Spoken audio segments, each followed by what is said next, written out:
Game 2 between the Hawks and Celtics is coming up Tuesday in Boston. The Celtics took Game 1 pretty convincingly. The Hawks are going to have to find a way to steal one at TD Garden if they want to win the first round. Trae Young got off to a slow start, going 0 for 6 from the field.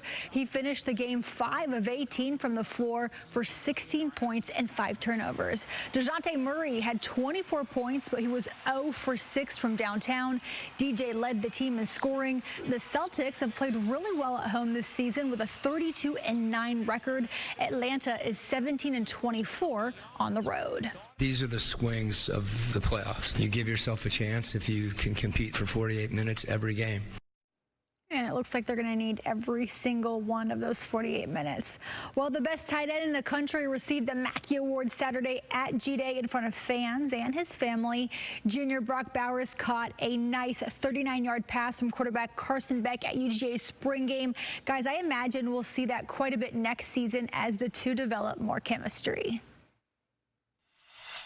I'm sure you're not going to tell me which one you think is ahead of the rest. However, I'm going to tell you that Carson Beck has a little more experience than the rest. How much do you think that will help him? Because that really is what's lacking the most, and that's what Kirby has said he's wanted, is more playing time for everybody. Yeah, I mean, I think it helps. So now that UGA's G-Day has come and gone, let the hype for next season begin. I know a lot of you have opinions about who should start at quarterback next season. And yes, redshirt junior Carson Beck has the most experience, but Brock Vandegrift is going to give Beck all the competition he can handle. It'll be a fun quarterback competition to watch, that's for sure. They'll push each other, no doubt. On Saturday, Vandegrift was 13 of 25 for 175 yards, 2 touchdowns, and an interception in the first half of that game. Kirby said he wanted to see the quarterbacks in third down situations. That's where the separation will come with you guys. Do you feel like you saw enough of those situations this spring to be comfortable? So with the third down period, we kind of have a goal that we're trying to meet every scrimmage, I believe. The Braves have been struggling north of the border. They lost their first 2 games at the Blue Jays over the weekend. They tried to avoid the sweep this afternoon, and it was looking oh so good until the bottom of the 9th. Ronald Acuna Jr. looking to stay as hot as this May weather, and just like that, he puts the Braves up 1-0 on the first at bat of the game. What a start for Acuna. That's his 8th home run of the year. But the bullpen remains a problem. Atlanta barely holding on to a 1-run lead in the bottom of the 9th. Danny Jansen hits a single to left, scoring 2. The throw is late. Another blown save. The Jays walk it off. The Braves lose 6-5 and get swept. They've now lost 4 straight and 5 of 8. They're off to Texas for a 3-game set with the Rangers starting tomorrow. Well, the future of the franchise showed off in Flowery Branch this weekend at Falcons rookie minicamp.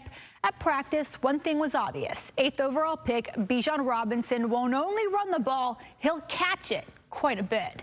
That's how the Falcons will justify taking a running back so high in the draft.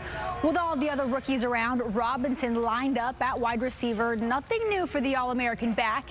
This man was everywhere on the field at Texas. Dude's versatile. He grabbed 60 passes for 805 yards and 8 touchdowns in his 3 seasons as a Longhorn.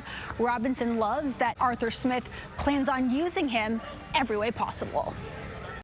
He uses me everywhere, from receiver to running back. There's nothing like it. Rookie minicamp. It's one of my favorite things to cover. The best of the best in college football have to start all over again, no matter what round they were drafted in.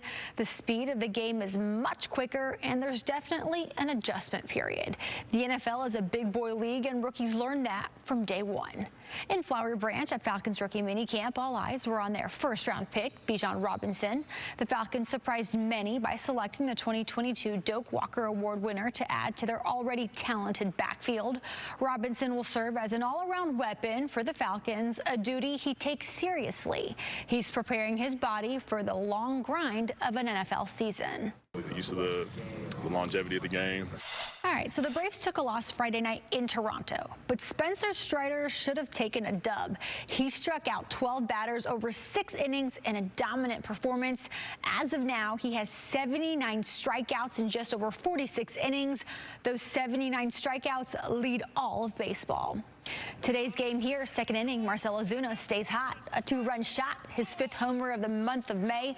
The Jays tied it up at 2 in the 5th, and they pulled ahead in the 7th. Take a look. Runners on 2nd and 3rd. Bo Bichette gets a base hit to bring a run home. They added a couple more. The Jays win 5-2. The Braves drop their 2nd in a row.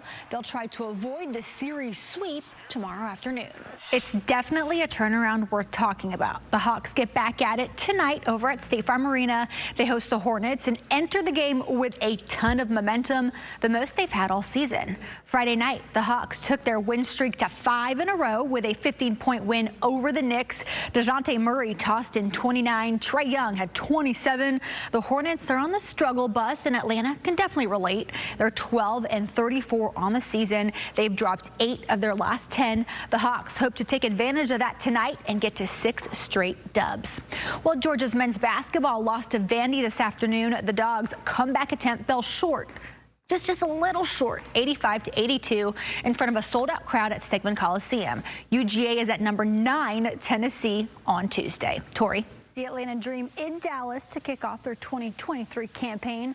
Lots to look forward to this year, especially with the reigning Rookie of the Year, Ryan Howard, building on her success from a banging first season.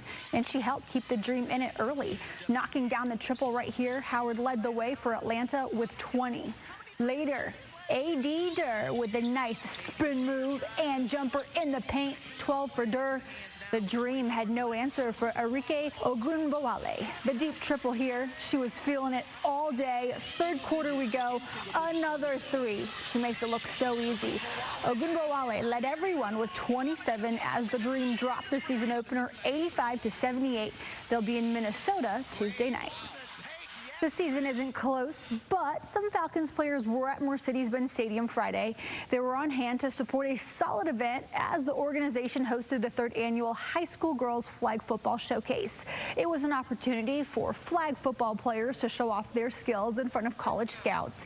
They also participated in combine-style workouts. In 2022, 42 athletes from the showcase were given college scholarships. Falcons players like running back Avery Williams and offensive lineman Chris Lindstrom helped out. Lindstrom says he takes his platform very seriously as an NFL player, and he wants to help elevate women's flag football. I really think it's our game as NFL players. Falcons running back Tyler Algier was also at yesterday's event. He's coming off an impressive rookie season with over 1,000 yards rushing and 3 touchdowns. That's almost 5 yards a carry. Some eyebrows were raised when the team selected running back Bijan Robinson 8th overall in this year's NFL draft. Some wondered how Algier feels about the team potentially drafting someone to start in front of him, even though he earned the top spot. Algier feels it's a good move for the Falcons. For sure, that's a thunder and lightning type. A memorable moment at Georgia Tech today before the Yellow Jackets baseball game against Virginia. Former Tech star Mark Teixeira had his jersey retired at Rush Chandler Stadium. In his 3-year career at Georgia Tech, Teixeira hit 36 homers and 165 RBI on his way to winning the College Player of the Year in 2000. He was drafted by the Texas Rangers 5th overall in 2001. Teixeira went on to become a 3-time All-Star and World Series champion with the Yankees in 2009. He also won 5 Gold Gloves in the process. A great day for him over at Georgia Tech. And guys, the Braves are back at Truist Park tonight. Game 2 of 3 against the Mariners. Atlanta beat Seattle yesterday.